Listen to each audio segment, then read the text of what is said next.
Okay, perfect. Sorry. We got the things sorted out as well. So this has to be in specific, the specific arrangement for it to be actually detected. If it's not, it will not be detected. It is a very, very specific test. So what this means is actually the next test, next slide. So what this is, there are two main factors when you have to consider tests. It's known as sensitivity and specificity. You get what I'm trying to say. So what this does is that you have to visualize this chart. Now you need to imagine that you have coronavirus, and this is the chance that you will get a positive result. If I have COVID and I get a positive result, I am a true positive. If I do not have COVID and I get a negative result, I am a true negative, which means that it has completely worked. Both of these are accurate. So if I have COVID and I get a negative result, that is a false negative. And likewise, if I don't have COVID and I get a positive result, I'm a false positive. These are generally very rare with PCR tests. So what sensitivity means is the best way you can describe it is if you take a host of autoimmune disorders. You can have Addison disease, you can have SLE, you can have Hashimoto's. There's one thing that binds all of them together, and that specific test is known as anti-nuclear DNA test, ANA, anti-nuclear antibody test. So what this does is if you have any of them, it will be positive. So the sensitivity is basically the test of how likely you will get a true positive. If your sense is highly sensitive, the chance that you will get a true positive will be very high. So if you took 100 people, a very sensitive test will light up 99 of them that even suspected COVID. But the problem with sensitivity is that you can't have really, the other part is being specific. So if you had, like I mentioned about the whole host of autoimmune disorders, if I wanted to test for SLE, I will have a lot of people who are sensitive to it, but I don't know if the people have SLE. They might just have rheumatoid arthritis, and I don't want to give them drugs for rheumatoid arthritis. This is where the next part comes in, which is being specific. In an ideal world, you want complete sensitivity and complete being specific. So you have to make a compromise of both. You need a very sensitive test, and you need a test that is also specific to what you're trying to do.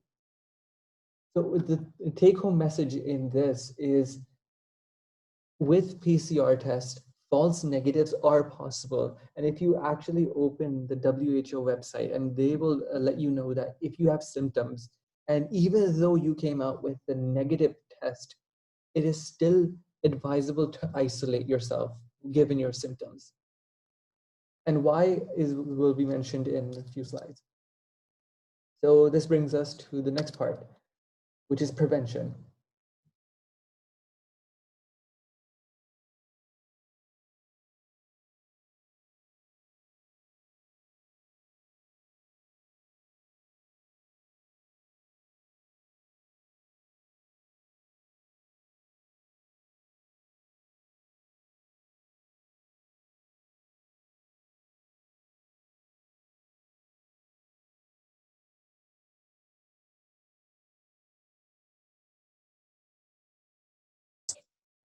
She was impaling my brain.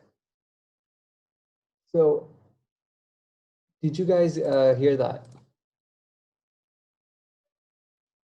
So what they basically what she was saying was that the person went so far back into her nasopharynx that she could feel it in her head. Now, it's a gross exaggeration, but that is actually a very good type of test that she performed. What she okay, so some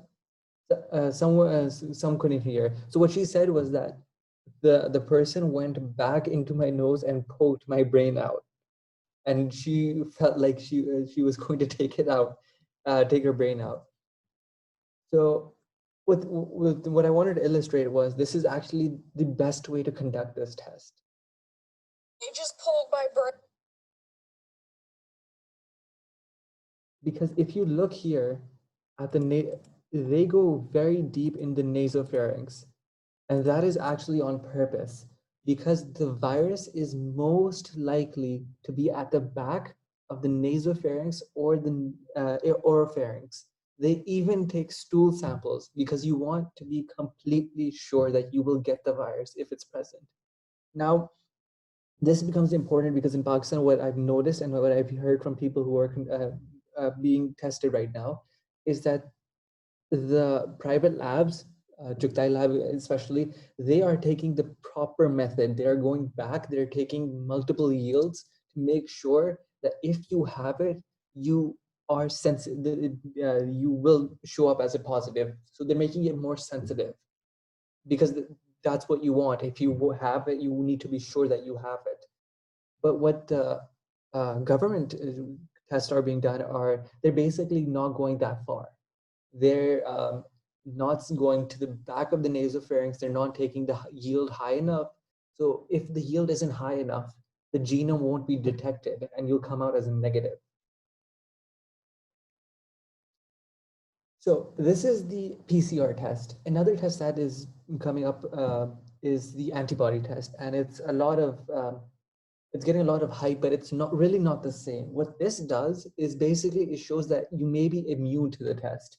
What antibodies are basically the immune response to having the infection. And this can actually make you, it can be pretty inaccurate, but it can show that you may be immune to it in the future. The main benefit of this is that it's a cheaper test and it can show for basically epidemiological factors, that it can show how prevalent it was in an area and how immune the people are there.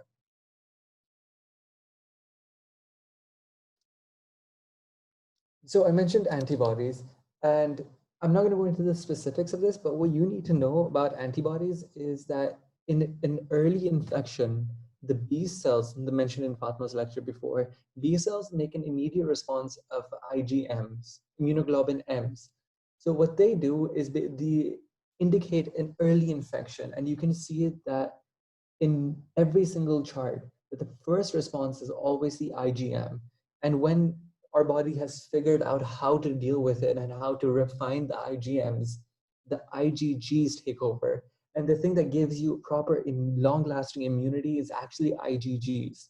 And it shows that you are very unlikely, I wouldn't say completely immune because we haven't established that yet, but you are exceedingly likely that you will not get this infection again.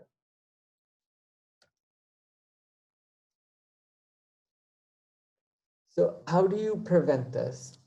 There are basically a few ways. The first one is hand washing. This is I would honestly suggest that if you wanted to tell someone what to do, say hand washing is the only way, because you cannot compromise on hand washing. And the important thing about hand washing is that you have to do it for a minimum of 20 seconds. And the way I can illustrate this with you is, if you were to take really thick lotion, or if you were to take a really coconut oil is actually a good example, and rub it on your arms, hands, and you were to wash it with normal water, it won't come off. You can use soap, and if you use it for 5 seconds, only a bit will come off. If you do it for 15 seconds, even more would come off. What would actually take off all the oil, and this has been tested multiple times, is 20 seconds of constant washing with soap. And you can use almost any soap. The other way is using sanitizer. So what you have to do with sanitizer, it works in a different way. While soap would actually break the membrane, sanitizer and alcohol actually punches holes in the membrane. So you have to keep your hands wet for 10 seconds, and the minimum is of minimum amount of alcohol needed is actually 60%.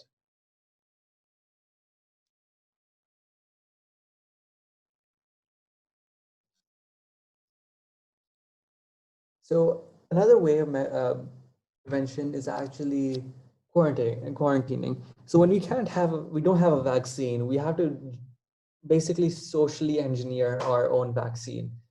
So one way is actually social distancing, which we've discussed on numerous occasions. Can everyone hear me?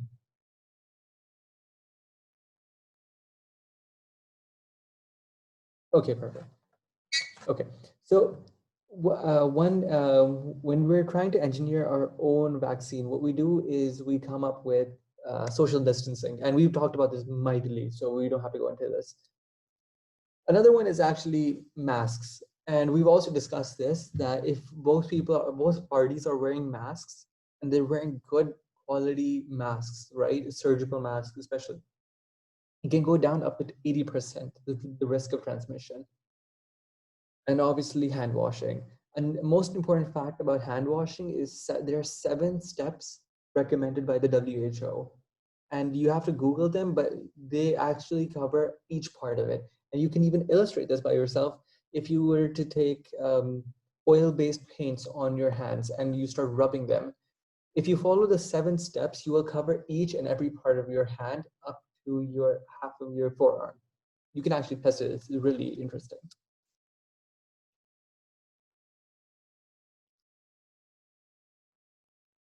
So moving forward, we have to discuss the treatment. So these are the 3 treatments that we have right now. And right now we don't have a vaccine, and we've discussed also what the prospects of a vaccine are. So let's discuss each and every one of them.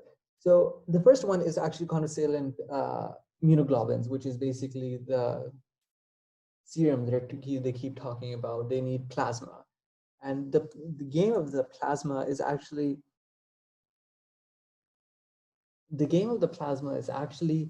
something that we've known for the past 100 years. What we've done is people who have been infected have that IgG present in their blood. And that IgG is infused into another human using their blood grouping.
Okay, so my apologies. We are actually shifting the presentation to back to Fatma, where she will discuss the treatment on this.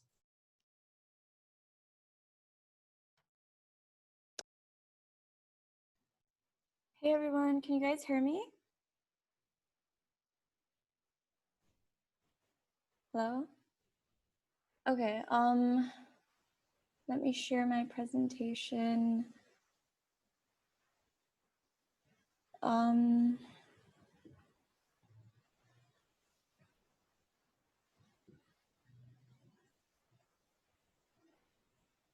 Okay, can you guys see my screen?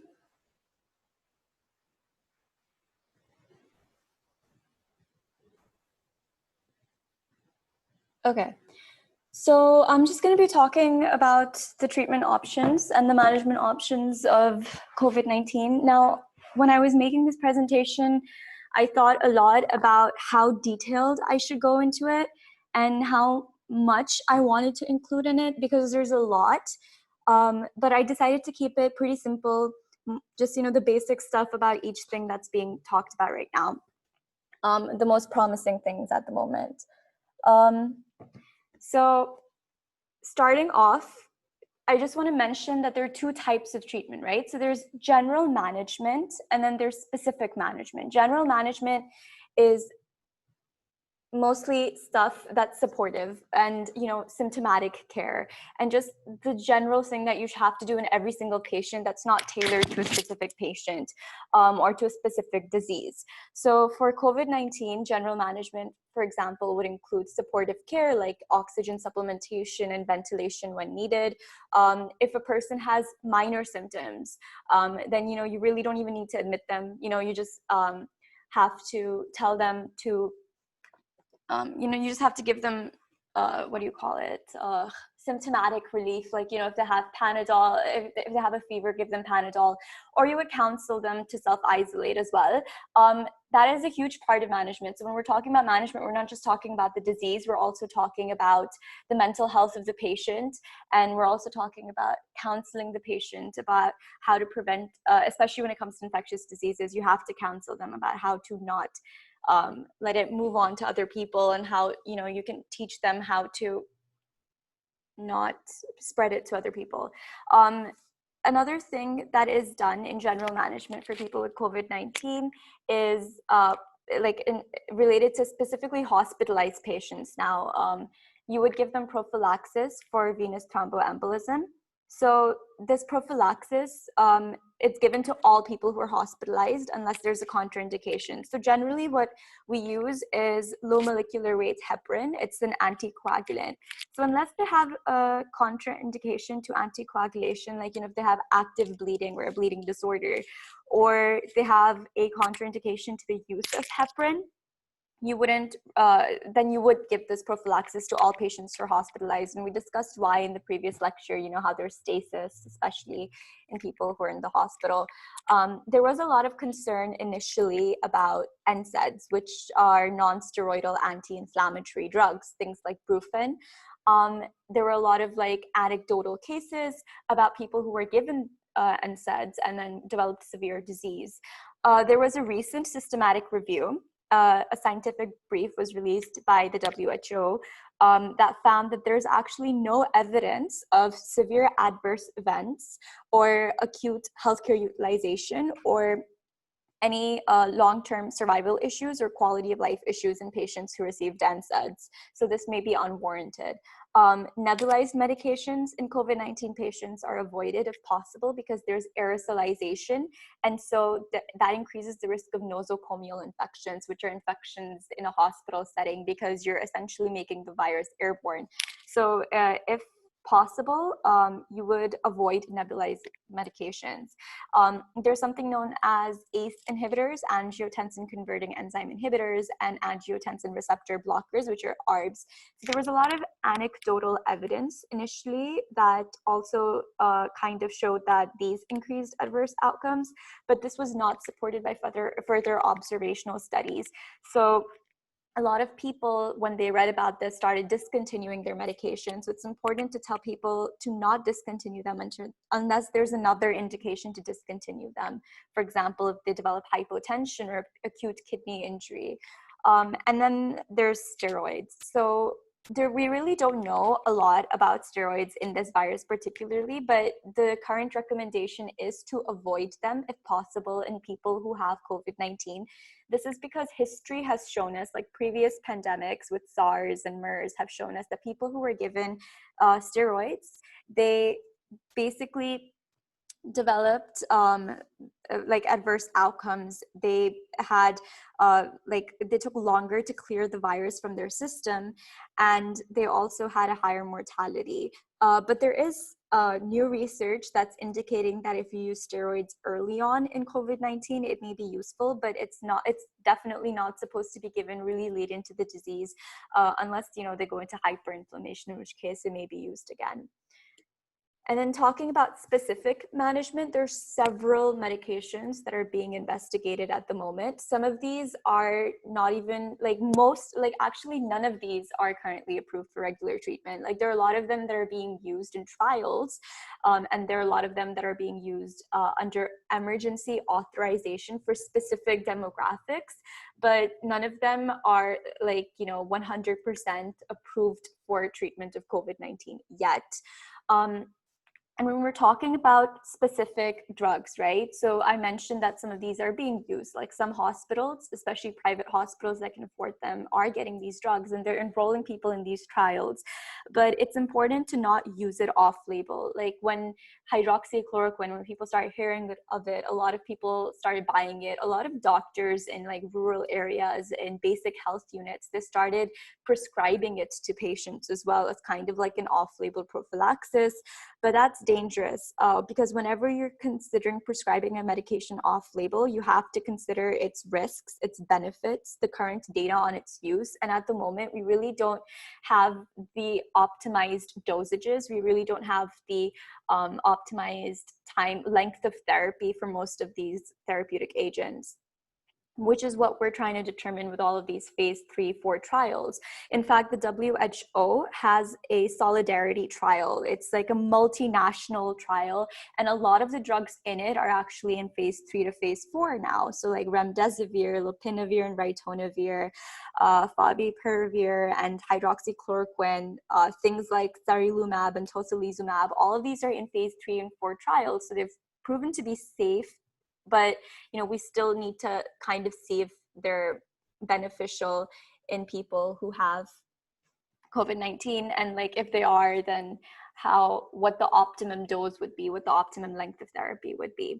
So all these therapeutics, they aim to target various points in the viral life cycle and various points in the pathogenesis. So there's attachment and entry inhibitors, there's replication inhibitors, there's drugs that are used later as adjuvant therapy when the cytokine storm develops. So I'm just going to briefly go over the life cycle once more. I'm not going to go into detail this time. There's the ACE receptor, the virus binds, it enters, it forms an endosome. That endosome basically degrades, allows the viral genome to enter the cell, where the viral genome is then translated to form structural and non-structural proteins and replicated by RNA-dependent RNA polymerase to form more of the viral genome. All of this gets packaged and then gets exocytosed and releases those virions. And it's important because pretty much every step of this life cycle can be targeted by specific medications. So the first one I'm going to talk about is also the most promising drug. Like, it's arguably the most promising drug so far.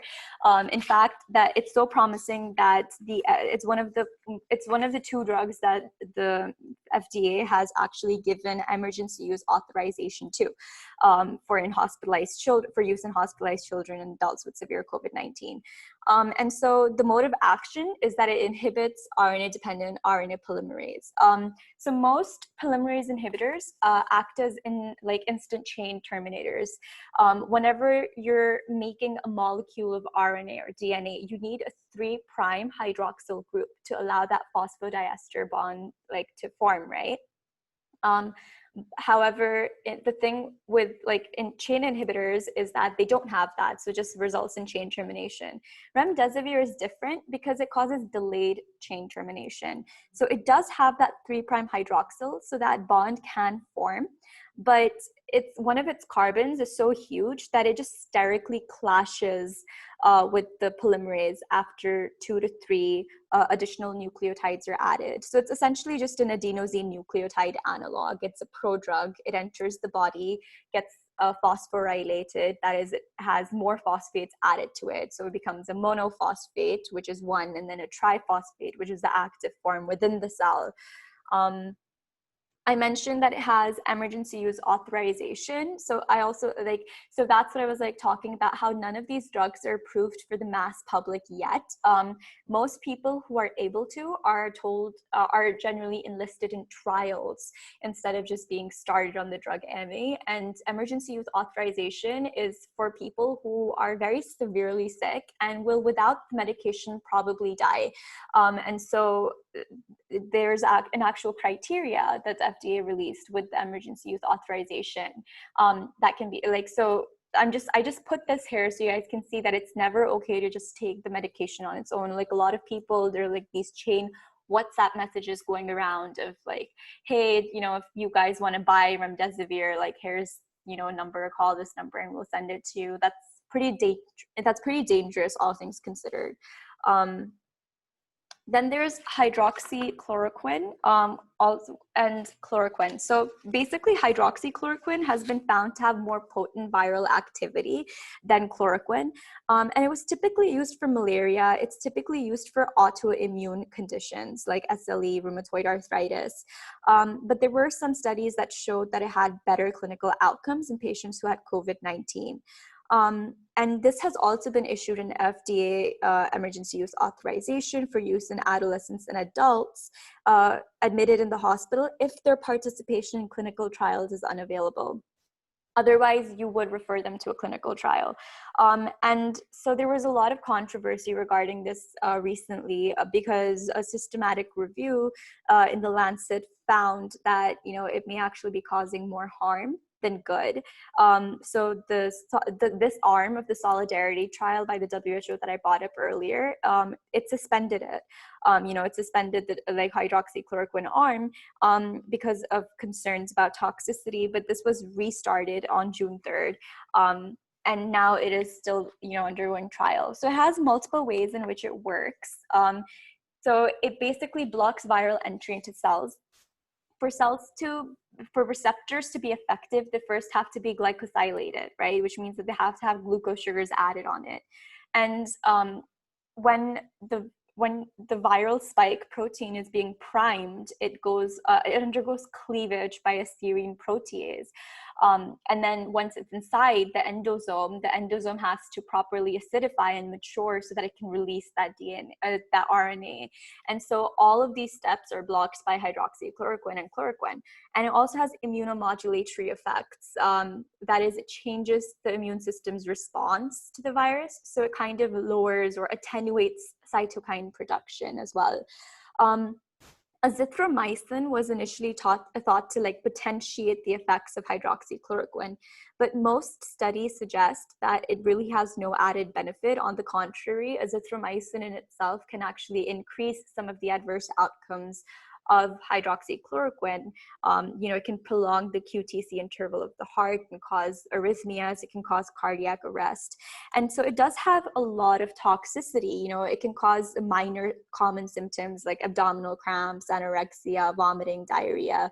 But the major symptoms include things like hemolysis. That's basically where your RBCs kind of burst within your blood. And then there's cardiac effects, the whole arrhythmias due to the QTc prolongation. It can cause hypoglycemia, which is low blood sugar. It can cause retinal toxicity. So if you take it in high doses for a very long time, it can cause maculopathy, which it can basically result in blindness at some point.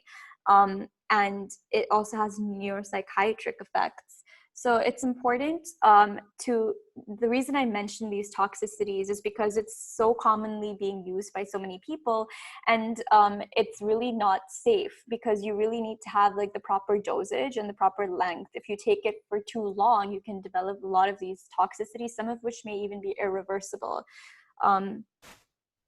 So moving on, there's tocilizumab. This is another promising therapy. It's an adjuvant therapy, which means that it's only used as an additional therapy to kind of enhance the effects of the primary therapy.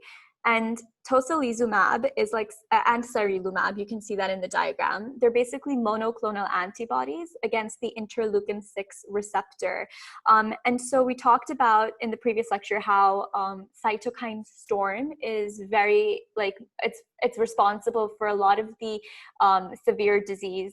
A lot of the severe disease cases that happen in COVID-19, there's elevation of these cytokines, which results in immunopathogenic injury to your body, to your lungs, to other organs. And so tocilizumab, by blocking the interleukin-6 receptor, it prevents downstream cellular responses and cellular signaling. And so all of these cytokines that are being elevated normally, they're not elevated. And so it helps with the cytokine storm and prevents that immunopathogenic injury, but it is an adjuvant therapy. There's another antibody as well, monoclonal antibody, siltuximab, that is against interleukin-6 directly. And all three of these have shown very promising results. Sarilumab and tocilizumab are part of the phase 3-4 trials that are being undergone at the moment. There's also something called camostat mesylate. So this is an antiviral agent that showed a lot of in vivo activity in mice. So, there were it was tested in animals, particularly in mice. And it's currently undergoing a phase 2 clinical trial by the National Institute of Health in the United States. You can see that I added a picture over there about the arm and the intervention.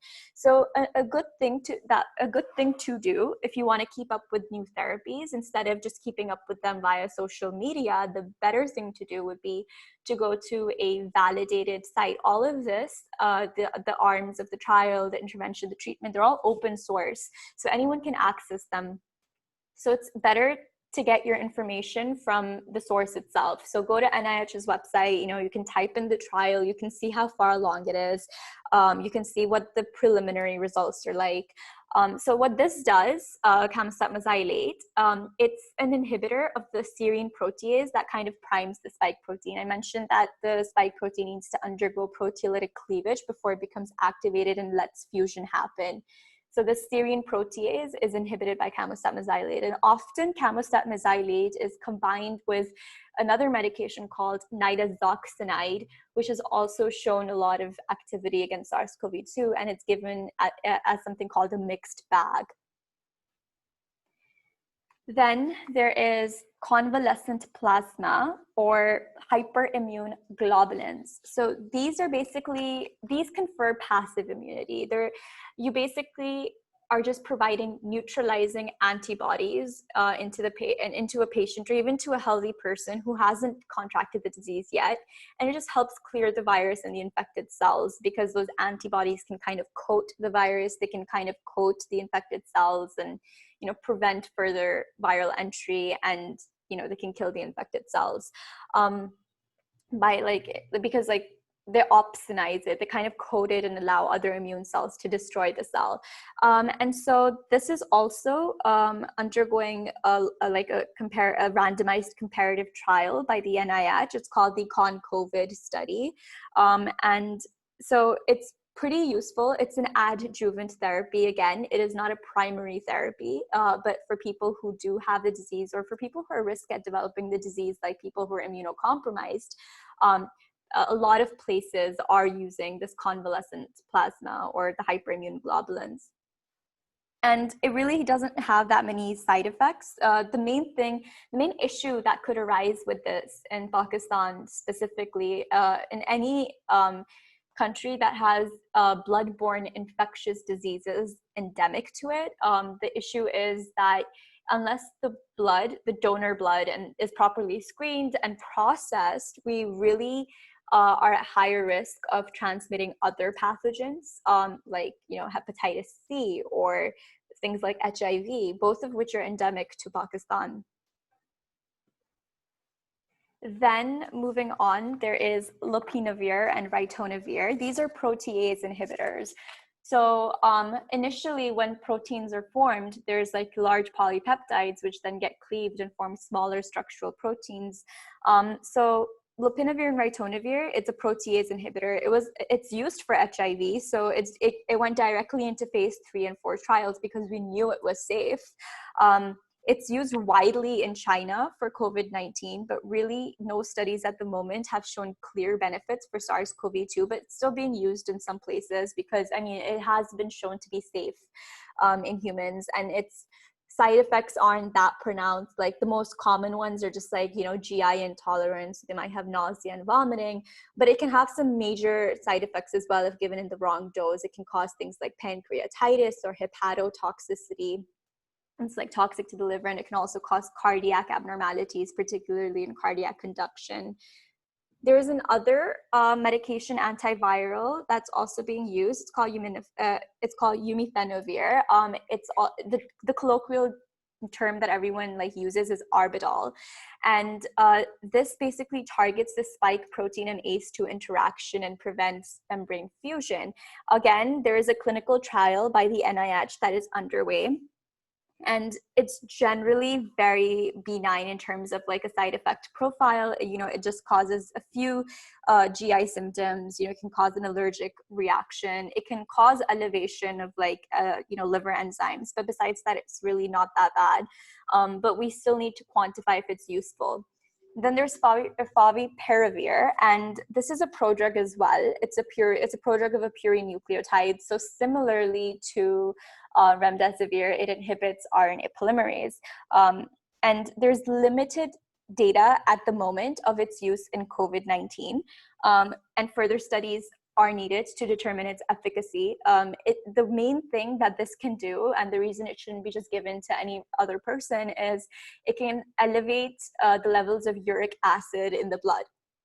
And that's important because, you know, for people who have pre-existing conditions like gout, elevated uric acid can like provoke it. It can provoke underlying conditions like that. And so there's so many that I could discuss in a lot of details. I discussed the ones that are the most talked about with you guys, but there's all of these that I've mentioned. These aren't even all of them. There's so many more are like investigational agents. Like there's nitazoxanide, which was typically used for worms, and ivermectin, which is also typically used for worms, but it's shown in vitro activity in SARS-CoV. There's teicoplanin, you know, which inhibits alkithepsin. And there's so many other monoclonal antibodies like anakinra, which inhibits like interleukin-1.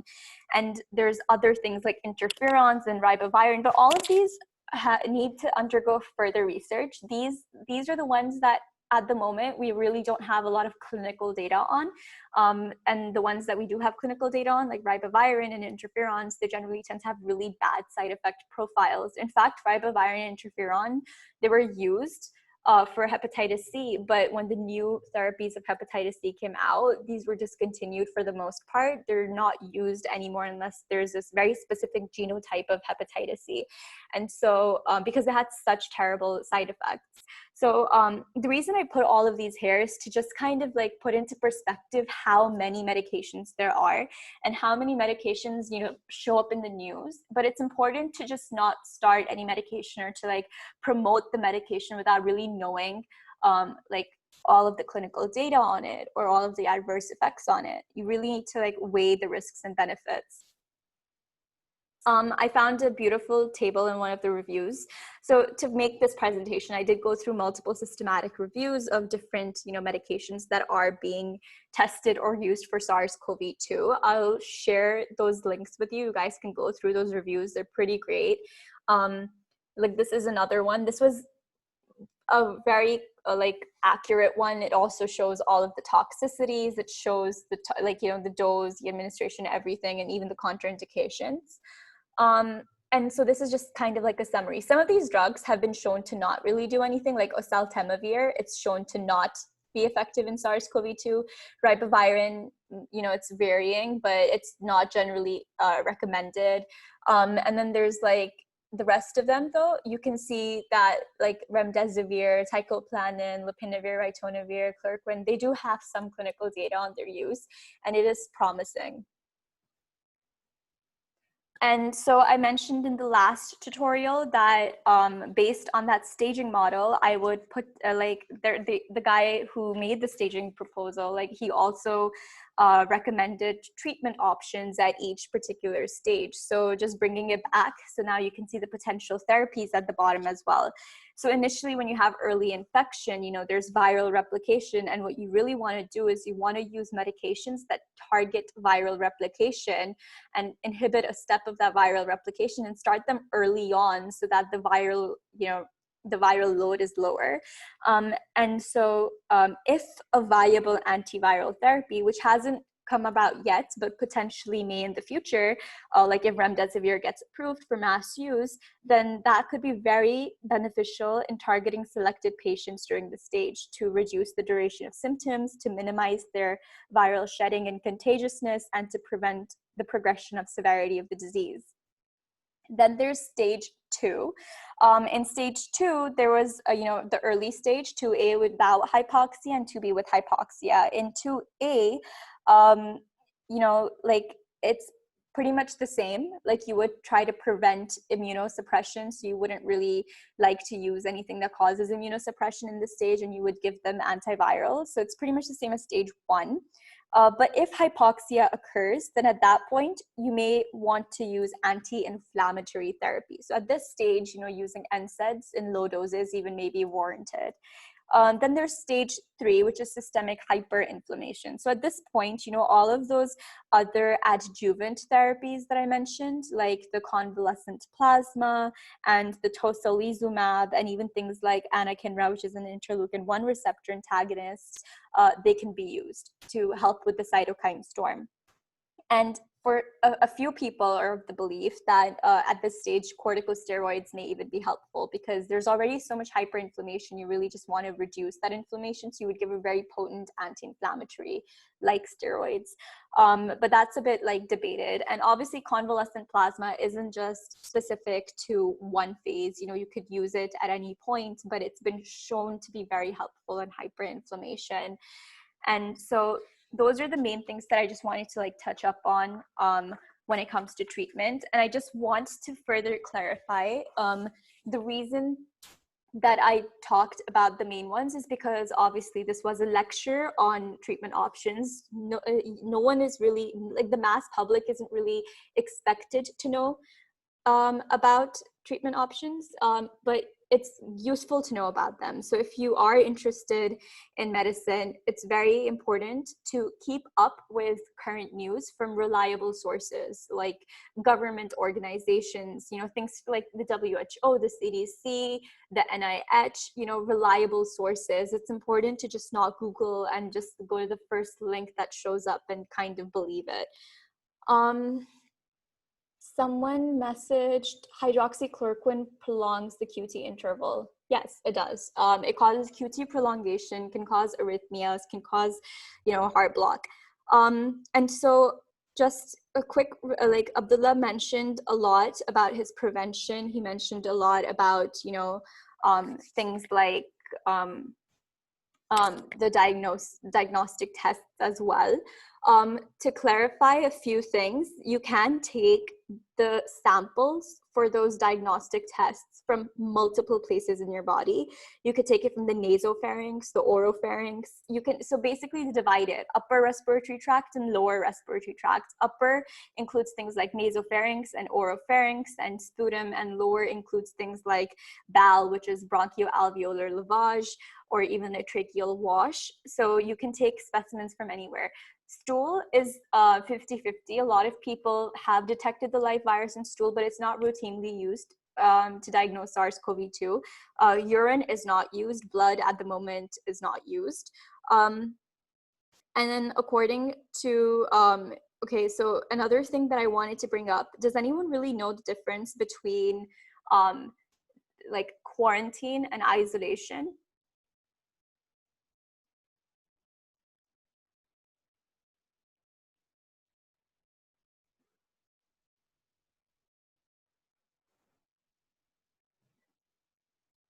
Okay, so no one responded, so I'm just gonna tell you guys then.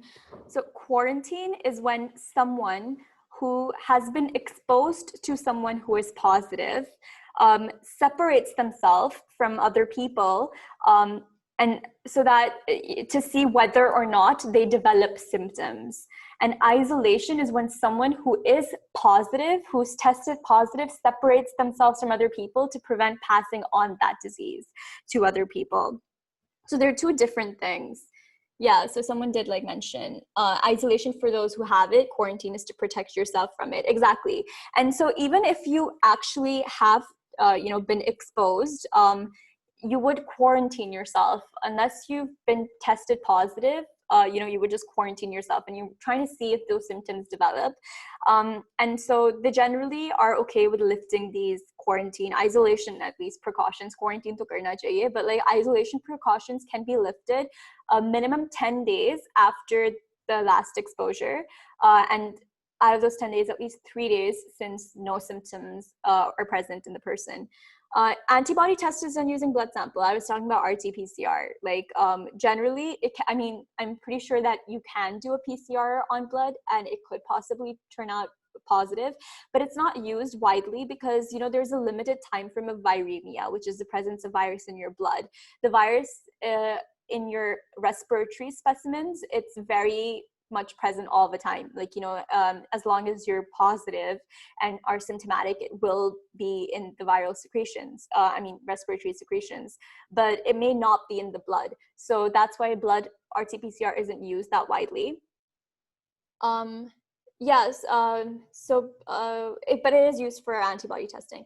So you said that steroids should be avoided. The table says corticosteroids in the later phase of infection.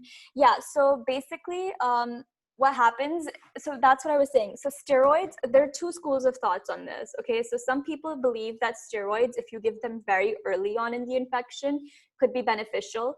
And if you give them later, they could be detrimental. And then there's another school of thought that believes that you should avoid them early on, but later on, when the person is already in the hyperinflammatory phase, when they've already developed the worst possible outcome, at that point, giving steroids actually may be helpful.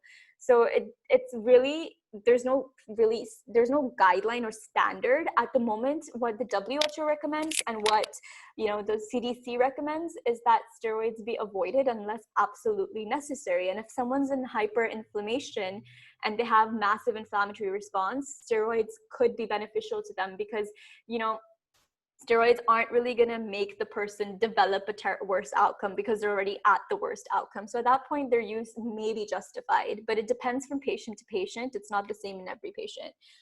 There's triple drug therapy in trials, interferon beta, lopinavir, ritonavir, and ribavirin. Yeah, so those are pretty strong drugs. The combination of ribavirin and interferon, it's known to be very helpful in most RNA viruses.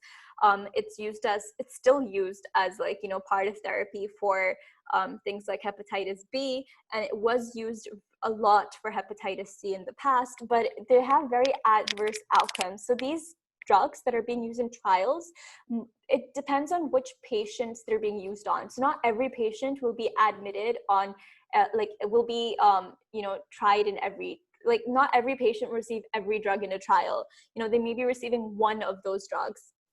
And generally, when we do talk about trials, unless we're looking at combination therapies, we would only prefer giving them one type of drug to see how that works out. But yeah, so I mean, like strong drugs on like immune system, they're not really gonna do much. Like, you know, at most interferon will affect the immune system because it is immunomodulatory. Interferons do tend to be immunomodulatory, but the other ones are antivirals. The risk isn't on the immune system, it's more on the body, so systemic toxicities. But obviously when they do admit someone on a drug trial, they do make sure that, you know, they're viable enough for that trial, as in they make sure that they meet all of the prerequisites for being a part of that trial, to make sure that, you know, the drugs don't really end up like doing more harm. And obviously, a trial isn't like if you start it, it doesn't mean that you have to continue on it. If, you know, adverse symptoms start to develop, you know, people can back out of the trial. You know, you can stop the trial as well, which has been done in the past.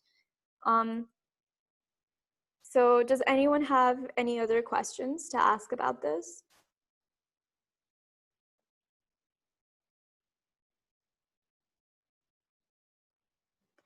Okay, so melatonin, so there, like, yeah, so I put that down there because there are a lot of systematic reviews that have shown that, you know, melatonin has like some very immune modulatory drugs.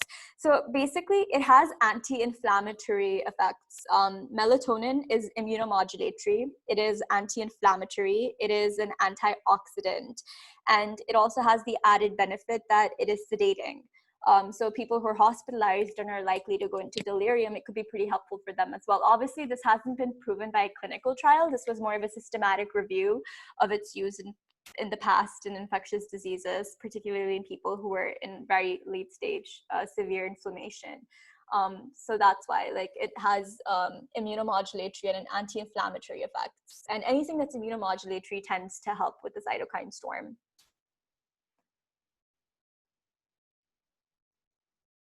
Also, there's like a very common myth. A lot of people like circulate this. I don't know why so many people believe it, but vitamin C is not protective against COVID-19. Vitamin C is an antioxidant in general, but it doesn't really do anything for the virus. A lot of people are purchasing these drugs. How can we stop them from doing so? So honestly, the only way you could go about it is to raise, it's to kind of like fight the misinformation. You can go online. If you see someone who's like talking about buying it, you can call them out and be like, no, you shouldn't do that. Send people legitimate information from legitimate sources. It's you can't really stop everyone who wants to from doing it, but you can play your part by educating them. No, that is not true. Vitamin A and D do not protect you from the virus. The only disease that vitamin D is thought to protect you from is tuberculosis. And that is something that has been proven in literature. Vitamin A, they're both fat soluble, by the way. If you take vitamin D and vitamin A in really high doses, that's really counterintuitive. Vitamin A in high doses can cause things like intracranial hypertension. It can cause alopecia, dermatitis, lethargy. It can cause like a lot of toxicities related to it.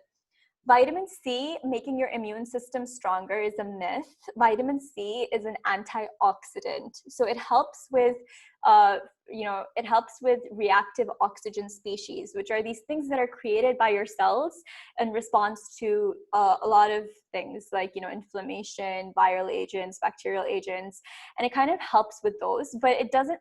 But like the whole immune boosting thing that people talk about, it's really just not based in science. It's more of just a thing that people think, and so like a lot of people think it's a placebo, but there's really no proven literature about it.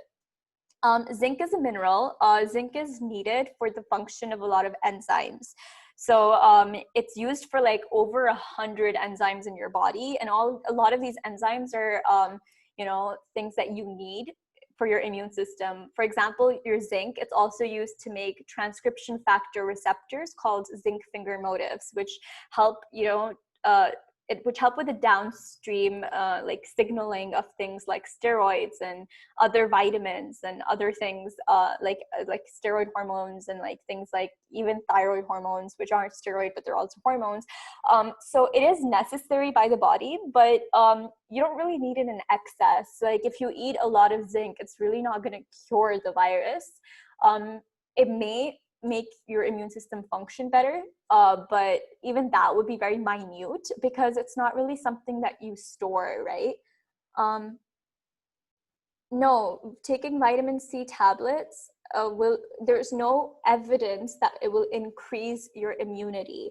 It is an antioxidant, so it prevents radical damage, but it's not going to increase any kind of immune effect of your body. Like it's not going to make your immune system stronger. It's good to take vitamin C. It's a water soluble vitamin. There's no harm that's going to come from it. But you can't believe, but you shouldn't tell people that taking it will prevent you from getting the virus or cure the virus, because that's wrong. So, I mean, it is good to take it. It's needed by a lot of different enzymes in your body. It's a pretty important vitamin. Yeah, so a lot of people are taking Sanamaki. In fact, my mom keeps telling me to take it as well. I mean, the thing with herbal medications and even homeopathic medications is that the general consensus in the medical community is that as long as they're not doing harm, there is no harm in taking them.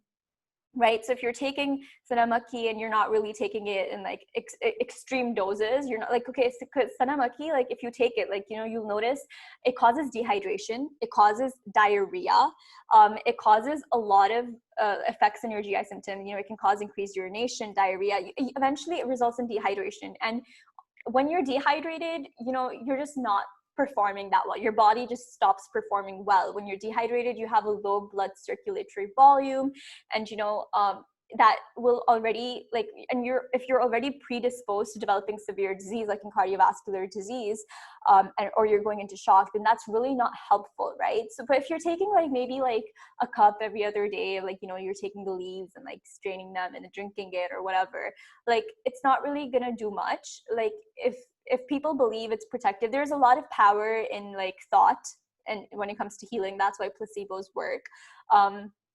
But there's no scientific evidence as of right now that you should take Sanamaki, like, and that it prevents or treats COVID. Like, it may potentially, we haven't looked into it, but you can't kind of publicize it as a cure because it isn't.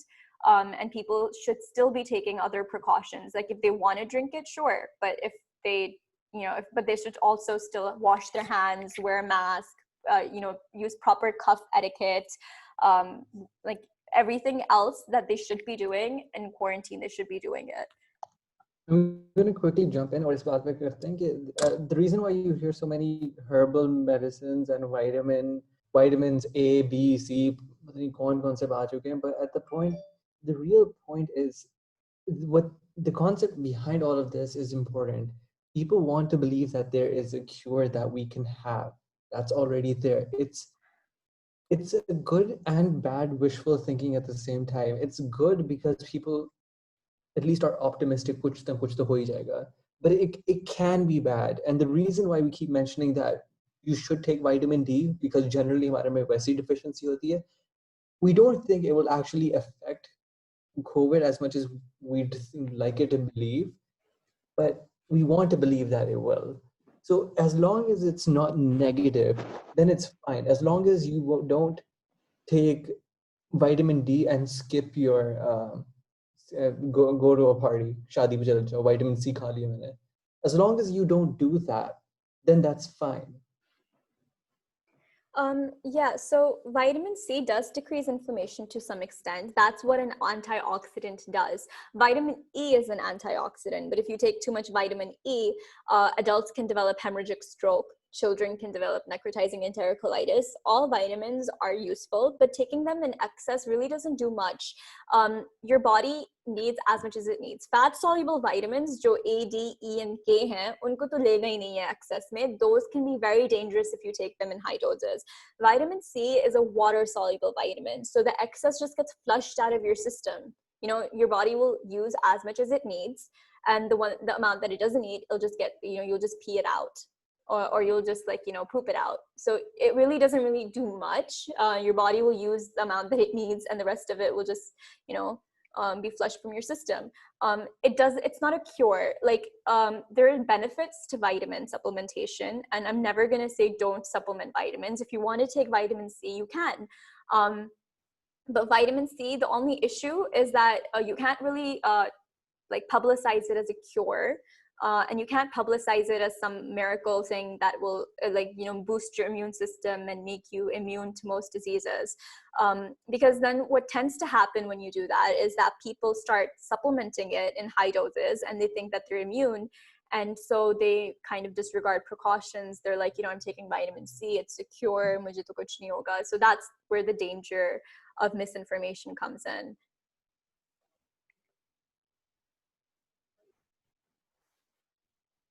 And yeah, someone asked, is Sanamaki a laxative? It is. It causes diarrhea. It can cause very severe inflammation, dehydration if you take it in excess. Anything in excess is bad generally. So you shouldn't take pretty much anything in excess, any vitamin in excess, any medication in excess, even herbal medications, you should not take them in excess. Does anyone else have any other questions? I guess at the end of the day, take home message here, just don't be an idiot.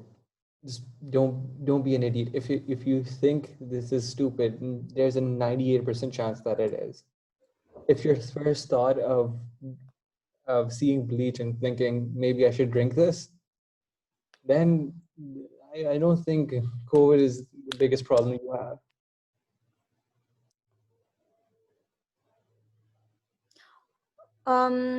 So yeah, that's pretty much it. You guys, two things that you guys should do is,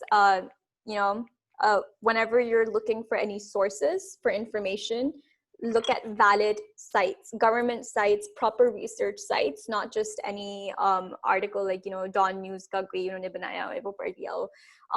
And whenever you are, when you see someone doing something wrong in the pandemic, call them out. And another thing is practice quarantine, if you are positive, practice isolation and use all of those proper, hand hygiene, respiratory hygiene etiquettes. Look up how to wash your hands properly, with all the proper 7 steps of the WHO that the WHO has recommended.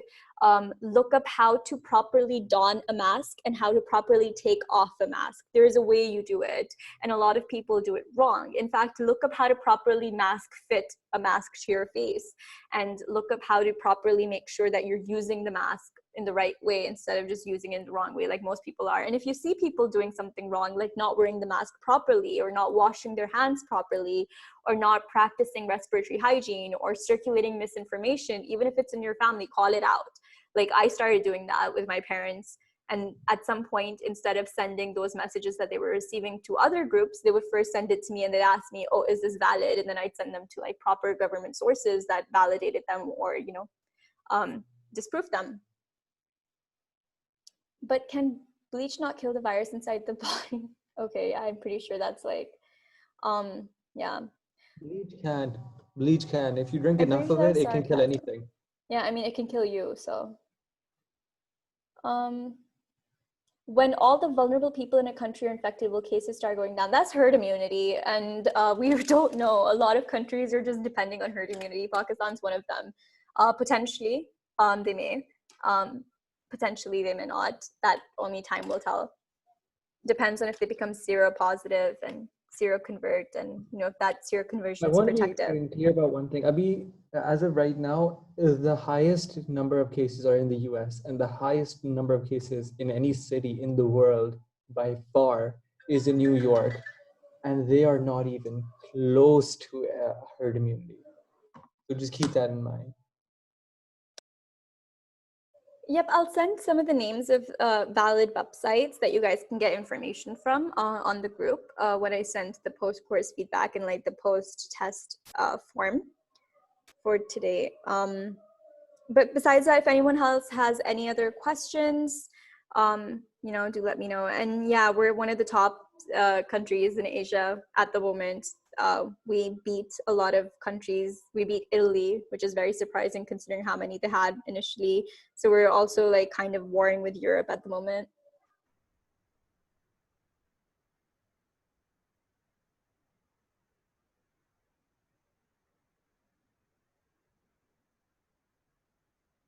If no one else has any other questions, I'm going to end this and I'm going to send the post test in the group now, okay? It was great, teaching you guys. You guys were very, perceptive. And please do attempt the post quiz. Anyway, bye, guys.